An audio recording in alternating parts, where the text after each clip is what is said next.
Hello मेरे प्यारे बच्चों, आपके अपने चैनल कौशल सर मैथ में स्वागत है।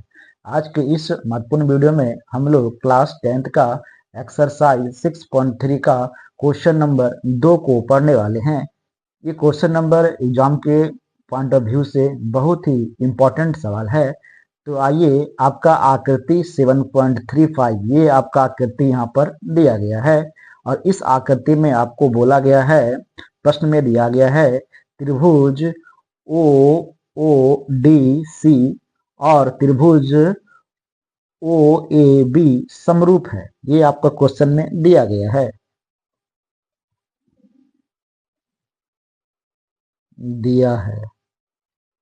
क्या दिया गया है? त्रिभुज ओ डी सी आपका समरूप हो गया त्रिभुज ओ बी ए के।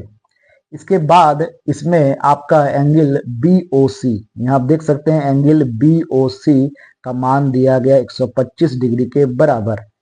यहाँ पर आपको एंगल बी ओ सी कितना दिया है? 125 डिग्री के बराबर। इसके बाद एंगल सी डी ओ, हम देख सकते हैं एंगल सी डी ओ, ये एंगल का मान दिया गया है 70 डिग्री के बराबर। यहाँ पर एंगल सी डी ओ का मान दिया गया है 70 डिग्री के बराबर।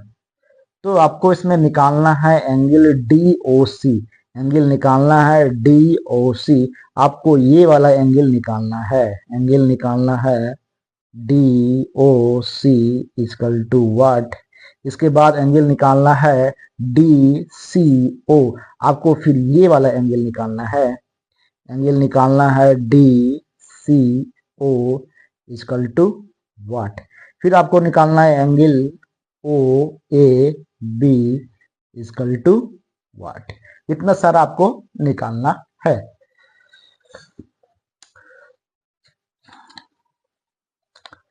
तो इसको निकालने के पहले हम एक प्रमेय को पढ़ लेते हैं। प्रमेय हमारा क्या है? ये हमारा कोई रेखा हुआ, इस रेखा पर हमारा कोई यहाँ पर किरण है। इस रेखा का नाम दे दिए ए बी और यहाँ पर ओ। आप देख सकते हैं यहाँ दे दिए सी। तो यहाँ पर हमारा दो कोण बना रहा है।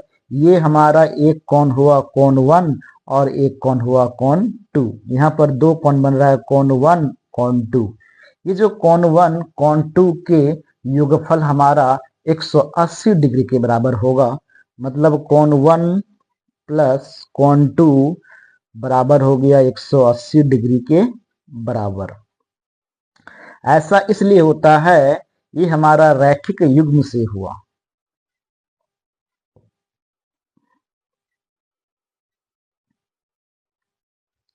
रैखिक युग्म से, क्योंकि हम जानते हैं कि सरल रेखा पर 180 डिग्री का कोण बनता है, इसलिए ये जो पूरा कोण आपको होगा 180 डिग्री के बराबर होगा।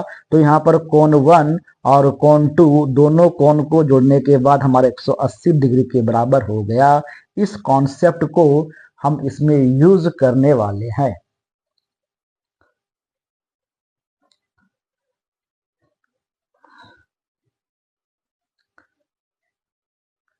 यहाँ पर जो हमारा एंगल बी ओ सी और ये वाला एंगल डी ओ सी दोनों का योगफल 180 डिग्री के बराबर होगा और वो रैखिक युग्म से होगा। तो यहाँ पर एंगल हमारा हो गया angle B O C plus angle D O C बराबर हो गया 180 डिग्री के बराबर। ये हमारा 180 डिग्री रैखिक युग्म से हुआ। रैखिक युग्म से। अब हम देखते हैं कि यहाँ पर हमारा एंगल बी ओ सी का मान दिया है। एंगल बी ओ सी का मान दिया 125 डिग्री के बराबर।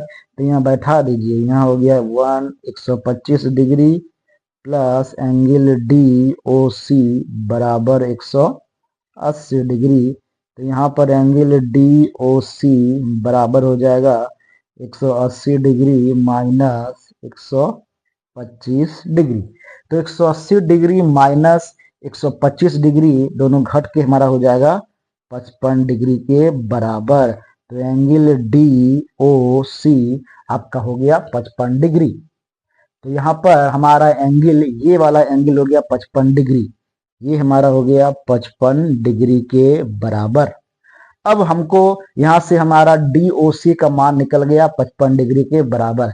अब हमको ये वाला एंगल मान निकालना है, एंगल DCO, ये वाला एंगल हमको मान निकालना है। तो यहाँ आप देख सकते हैं, यहाँ पर हमारा DCO क्या हो गया, एक त्रिभुज का निर्माण करता है। और हम जानते हैं कि त्रिभुज के तीनों कोनों का योग 180 डिग्री के बराबर होता है। हम इसी कॉन्सेप्ट का इसमें यूज करने वाले हैं। तो यहां से हमारा हो गया, यहां से हमारा एंगल, ये एंगल हो गया angle DOC, angle DOC, angle आपका हो गया DOC प्लस एंगल CDO। आप यहां देख सकते हैं angle CDO, angle CDO plus ये वाला एंगल, फिर क्या हो गया DCO, ये वाला एंगल DCO। इस तीनों एंगल का योग हमारा 180 डिग्री होगा। ऐसा क्यों हुआ? क्योंकि हम जानते हैं त्रिभुज के तीनों कोनों का योग 180 डिग्री के बराबर होता है।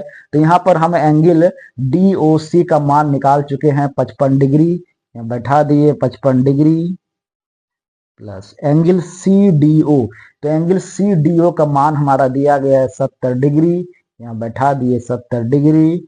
हमको ये वाला एंगल मान निकालना है, एंगल DCO बराबर 180 डिग्री। दोनों को जोड़ दीजिए तो हो जाएगा 125 degree plus angle DCO equal to 180 degree. तो यहाँ पर हम DCO निकाल, एंगल का मान निकाल लेंगे। DCO बराबर कितना हो गया 180 डिग्री माइनस 125 डिग्री। तो यहाँ से हमारा हो गया 55 डिग्री, एंगल हो गया DCO 55 डिग्री। अब आते हैं इस सवाल पे। अब हमारा एंगल DCO ये हो गया 55 डिग्री, ये जो एंगल हो गया इसका मान हो गया आपको 55 डिग्री के बराबर। अब हमको ये वाला एंगल मान निकालना है, एंगल आपको OAB का मान निकालना है। हमारा कहाँ हो गया, OAB का मान निकालना है, ये वाला एंगल मान निकालना है आपको। तो यहाँ पर जो हमारा दिया गया था त्रिभुज ODC समरूप है त्रिभुज OBA।